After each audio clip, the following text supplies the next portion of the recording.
এনেদৰে কালক্ৰমত আহি আহি ইয়াত 172খন গাঁও হৈছিলে।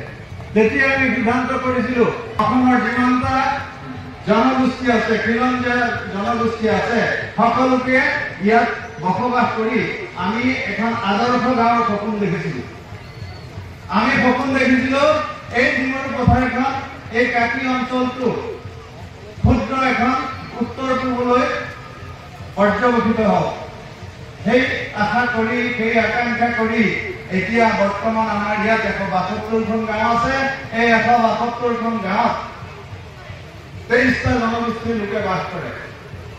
এই 23টা জনগোষ্ঠীৰ ভিতৰত বৰ্তমান ইয়াত হিন্দী ভাইসকলো আছে, বাঙালী ভাইসকলো আছে।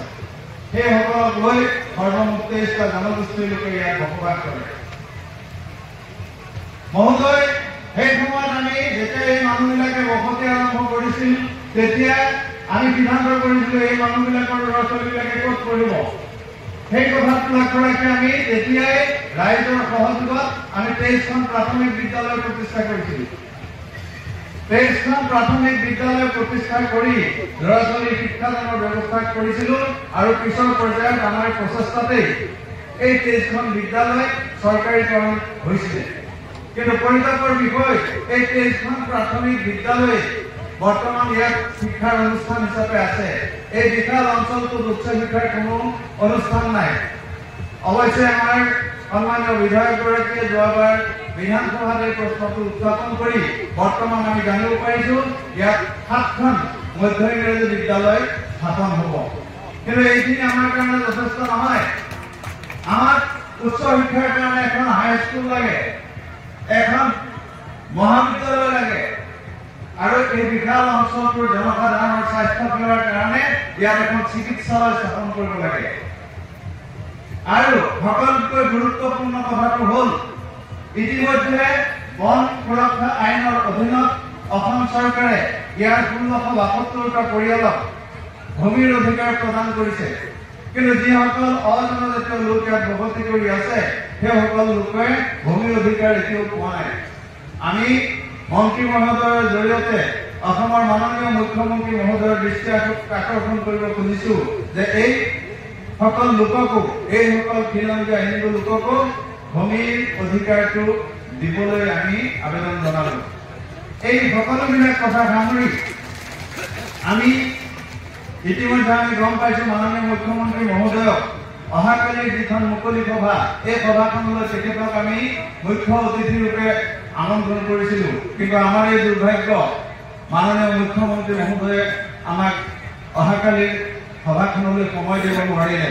সেইকাৰণে আমি আমাৰ শ্ৰদ্ধাৰ মন্ত্ৰী কেশৱ মহন্ত ডাঙৰীয়াৰ জৰিয়তে আমি মুখ্যমন্ত্ৰী মহোদয়লৈ এখন স্মাৰক পত্ৰ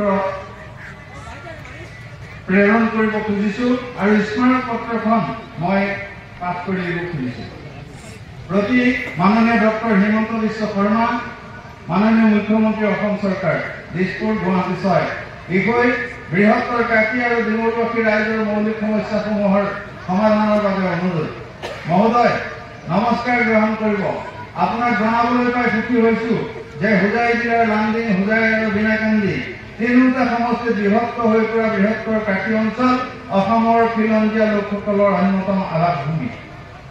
একালৰ পুৰণা কাকি ট্ৰাইবেল বেল্ট 1948 চনৰ ৰিক্লেমেশ্যন প্ৰজেক্ট এক্টৰ যোগেদি মাটি আবণ্টন দিয়া কাকি প্ৰজেক্ট এলেকা, 1966 চনত আবণ্টন দিয়া ডেৰা পথাৰ, 1974 চনত টঙিয়া আৰু শেহতীয়াকৈ বাসস্থান গঢ়ি তোলা লালমাটি ডিমৰু এলেকাক সামৰি বৃহত্তৰ কাকি অঞ্চল। কাকি ডিমৰু পথাৰত 20টাতকৈ অধিক খিলঞ্জীয়া জনগোষ্ঠীৰ লোকসকলে মিলা প্ৰীতিৰে বসবাস কৰি আছে যদিও নানান সমস্যাৰে ভুক্তভোগী হৈ আছে। সেই ৰাইজৰ মৌলিক সমস্যাৰ আদি সমাধানৰ বাবে আমি তলৰ বিষয়কেইটা উল্লেখ কৰিলোঁ। 1 নম্বৰ, অসম চুক্তিৰ 6 নম্বৰ দফাৰ অধীনত ন্যায়াধীশ বিপ্লৱ কুমাৰ শৰ্মা আয়োগে আগবঢ়োৱা পৰামৰ্শৱলীৰ ভিত্তিত বৃহত্তৰ কাকিক কেন্দ্ৰ কৰি লামডিং সমষ্টিক খিলঞ্জীয়া লোকৰ বাবে সংৰক্ষণ কৰিব লাগে। 2, নৱম শতিকাৰ বনমালদেৱৰ কাকি সূৰ্য প্ৰতিমা লিপি উদ্ধাৰ হোৱা 1 নং কাকি শ্ৰী বিষ্ণু মন্দিৰক কেন্দ্ৰ কৰি সমগ্ৰ কাকি অঞ্চলৰ মাটি বাৰী ক্ৰয় বিক্ৰয় প্ৰক্ৰিয়া 1951 চনৰ পৰা তিনি পুৰুষ অসমত বসবাস কৰি অহা লোকসকলৰ মাজত সীমাবদ্ধ কৰিব লাগে। এই ক্ষেত্ৰত আপুনি উল্লেখ কৰা বিশেষ ৰাজহংসৰ আওতাত কাকি অঞ্চলত সামৰি ল'ব লাগে। 3 নম্বৰ, ডিমৰু অঞ্চলৰ ৰাইজে অনুভৱ কৰি থকা শিক্ষানুষ্ঠানৰ অভাৱ দূৰ কৰিবলৈ মাধ্যমিক তথা উচ্চতৰ পৰ্যায়ৰ শিক্ষানুষ্ঠান প্ৰতিষ্ঠা কৰিব লাগে। ডিমৰু পথাৰৰ বেলতলাত এখন উন্নত মানদণ্ডৰ চিকিৎসালয় প্ৰতিষ্ঠা কৰিব লাগে। ডিমৰু পথাৰৰ সৈতে বহিস্থানৰ যাতায়াত ব্যৱস্থা উন্নীত কৰিব লাগে। যমুনা বান্ধ উন্নীত কৰি সমগ্ৰ কাকি অঞ্চলৰ খেতি পথাৰ স্থায়ী জলসিঞ্চনৰ ব্যৱস্থা কৰিব লাগে। মাননীয় মন্ত্ৰী মহোদয়, আপোনাক জনাব খুজিছোঁ, আমাৰ ইয়াৰ পৰা 2 কিলোমিটাৰ সিফালে এইখন কাৰ্বি আংলং আৰু এই কাৰ্বি আংলঙৰ যিখন যমুনা নদী, এই যমুনা নদীত বান্ধ স্থাপন কৰি 1950ৰ দশকতে এটা জলসিঞ্চনৰ ব্যৱস্থা কৰিছিল যদিও কাকিৰ এটা কাঠেৰে এই ডিমৰু নলা বৈ গৈছে। এই কেনেলৰ সুবিধা সামান্যতম মানুহে ইয়াত কৃষকেহে এই সুবিধা পাইছে, বাকী অংশটো এইফালে কপাছবাৰী হৈ ফাললৈ যায়গৈ। গতিকে কাকিৰ মাজেৰে যদি যমুনাত বিজ্ঞানসন্মতভাৱে বান্ধ নিৰ্মাণ কৰি কাকিৰ মাজেদি যদি বোৱাই নিব পৰা যায়, তেনেহ'লে ডিমৰু পথাৰ কাকি অঞ্চলৰ বৃহত্তৰ কৃষক সমাজে উপকৃত হ'ব বুলি আমি ভাবোঁ। বৃহত্তৰ কাকি অঞ্চলৰ যিসকল লোকে এতিয়াও মাটিৰ পট্টা পোৱা নাই, সেইসকলক মাটিৰ পট্টা দিব লাগে। এই ক্ষেত্ৰত মাটিৰ পৰিমাণ 12 বিঘালৈকে সামৰিব লাগে। ডিমৰু অঞ্চলৰ 1672টা জনজাতীয় পৰিয়ালে বন সুৰক্ষা আইনৰ অধীনত ভূমি পট্টা লাভ কৰিলে অঞ্চলটিত বসবাস কৰি থকা অজনজাতীয় খিলঞ্জীয়া লোকসকলকো ভূমিৰ পট্টা দিব লাগে। কাকি অঞ্চলৰ 2 নং কাকি 1 নং গাঁও নাৰায়ণপুৰৰ খ্ৰিংপাৰত হোজাই জিলাৰ বাবে প্ৰস্তাৱিত চিকিৎসা মহাবিদ্যালয়খন প্ৰতিষ্ঠা কৰিব লাগে।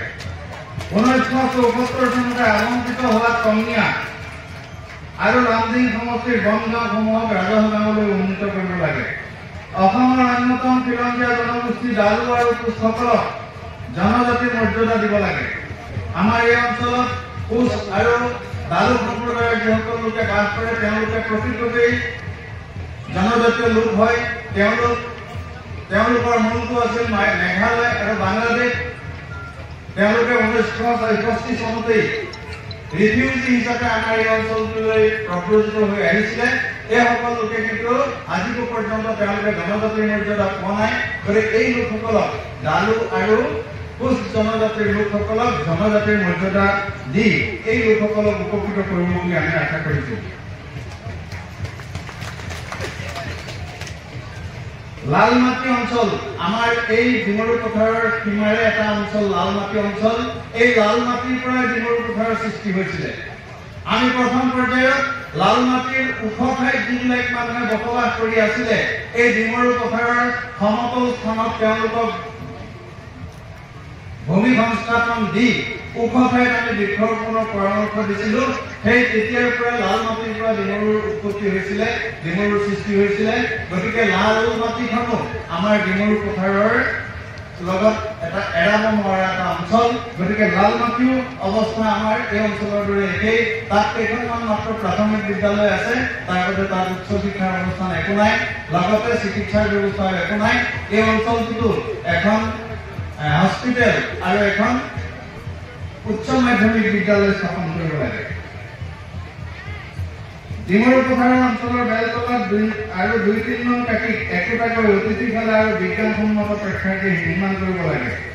কাকি 3000 বিঘাত থকা চৰকাৰী মাটিত অসম আৰক্ষীৰ প্ৰশিক্ষণ কেন্দ্ৰ এটা স্থাপন কৰিব লাগে। 1 নং কাকি 5 নং গাঁও বেঙেনাআটিত থকা চৰকাৰী মাটিত এটা সৌৰ শক্তি প্ৰকল্প নিৰ্মাণ কৰিব লাগে। মহোদয়, আপোনাৰ গতিশীল নেতৃত্বত আজি অসম সকলো দিশতে আগবাঢ়িছে। অসমৰ এই অগ্ৰগতিৰ লগতে কাকি অঞ্চলো সমানে আগুৱাই যাব খোজে। সেয়েহে কাকিবাসী ডিমৰুবাসী ৰাইজৰ মৌলিক সমস্যাৰাজি সমাধানেৰে আমাকো অসম চৰকাৰৰ উন্নয়নৰ অংশীদাৰ কৰিবৰ বাবে বিনম্ৰতাৰে অনুৰোধ জনালোঁ। শেষত আপোনাৰ সুস্বাস্থ্য আৰু দীৰ্ঘ জীৱন কামনা কৰিলোঁ। ইতি বহুদীয় নেত্ৰৰঞ্জন মহন্ত, সভাপতি, পিলিঙা বৰদলৈ সম্পাদক, ডিমৰু মহোৎসৱ 2025 উদযাপন সমিতি। এইখনেই হ'ল আমাৰ স্মাৰক পত্ৰ।